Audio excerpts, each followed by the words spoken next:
Guys, ipapakita ko sa inyo kung ano ito, pressure pump sa 4801.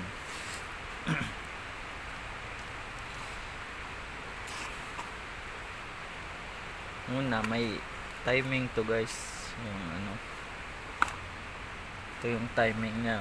Pwede naman hindi ito i-timing, pero mas maganda talaga naka-timing siya. May impact din yung naka-timing to. Ito.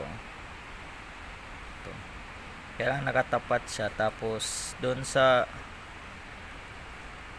flywheel i 0 degree nyo yun, naka 0 degree, tapos saka nyo ipasok to, naka safe din to, top dead center per cylinder, top dead center, tapos naka 0 degree sa crankshaft.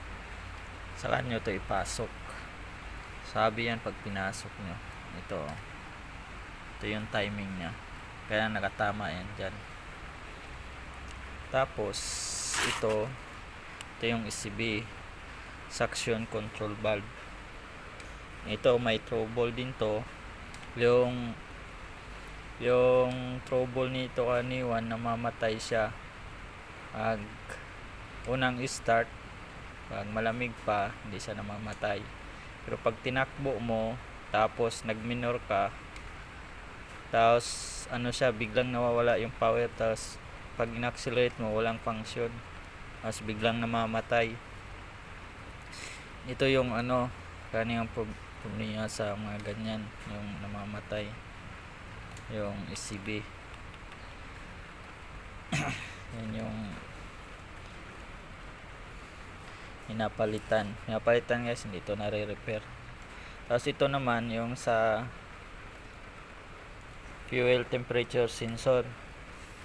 Minsan naman kailangan tama yung ano nito, yung ano niya, yung resistance. Minsan din ano din to, nagto-trouble din to, kasi binabasihan din yung init ng ano yung temperature ng diesel, nagsisend din to sa ECM, yung sa computer, yung sa ano niya, sa computer, pinaprocess din tong sinisignal niya na ano, temperature sa diesel.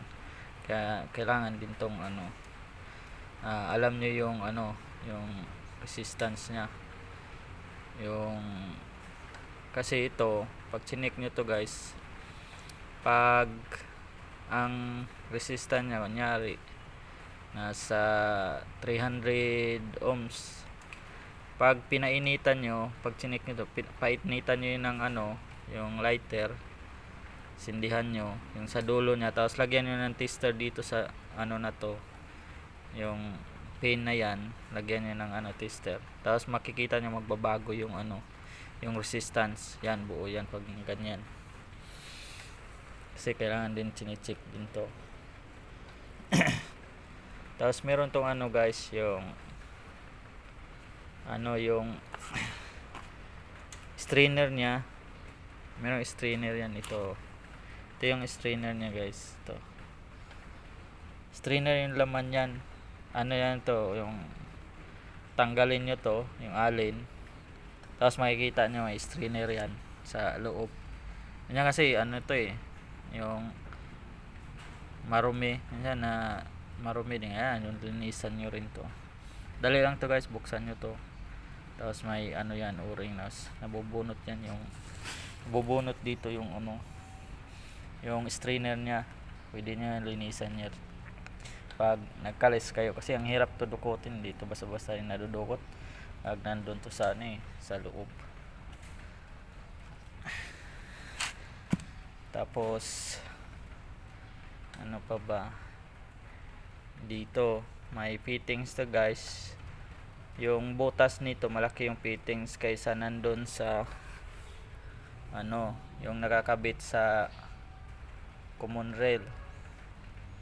Mas maliit yung butas nun kaysa dito, malaki yung butas dito sa fittings na to. Ito yung dito manggagaling guys, yung ano, supply. Ito yung supply supply, tapos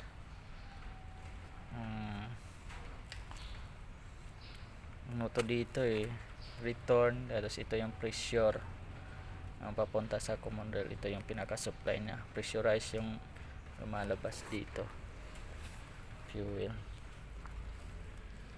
Tapos may ibang ding trouble nito guys, hindi ko nadali sa ano din, halos kaparehas sa trouble na sinasabi ko, namamatay siya pag nyari ano ba, malayo-layo na yung nabiyahe mo, tapos bigla kang nag-minor. Minsan ano lang din siya, yung kusa siyang nawawala yung power, kahit anong pump mo namamatay talaga. Tapos pag ini-start mo siya, hard ano siya, ayaw umandar, hard starting, kailangan medyo palamigin mo, ganun, parang ganun siya. Tapos ano, nagpalit na akong ganito, wala pa rin, hindi ganun pa rin, paulit-ulit lang nangyari. Ang ginawa ko, pinalitan ko to buo kasi meron kaming surplus na ganito na biniling buong makina. Ginawa ko, pinalitan ko na lang ano, yung pressure pump na assembly talaga, pero okay siya, yung gumagana yun, nawala, hindi na lumabas yung ano, yung trouble niya na ganun, na namamatay siya. Tapos hard starting, ito naman kasi yung problema nito guys, pag namamatay to siya, nyari nasa ano kayo ng stoplight, tapos bigla kayong hinto, sina-accelerate nyo, ano siya, nawawala yung accelerator na, hindi na gumagana, tapos namamatay. Tapos mamaya i-off mo naman, tapos pa saglit lang, tapos i-start mo uli, i-start siya uli. Ay, pag ini-start mo, i-start siya, tapos saan na uli, tapos yung parang intermittent yung ano niya, yung trouble. Pero yun nga, halos magkaparehas ang trouble, kaya ang ginawa ko, pinalitan ko na ang buo nito, yun, wala ang problema. Kaya kung meron ng ano, pwede pa-check to sa calibration, kasi minsan kasi yung calibration hindi naman lahat kailangan talaga kabisado mo yung calibration na magaling tayo, subok na. Kasi nangyari na din sa akin ganito, sabi okay lang, may pinakalibrate namin, sabi okay daw, wala namang problema, pero yun lang, pabalik-balik lang din yung sira. Kaya mas maganda din na ano, pagduda nyo, manghiram kayo sa ano, ibang sasakyan, ibang unit, or may surplus kayo, yun yung isalpak nyo para sigurado yung trouble.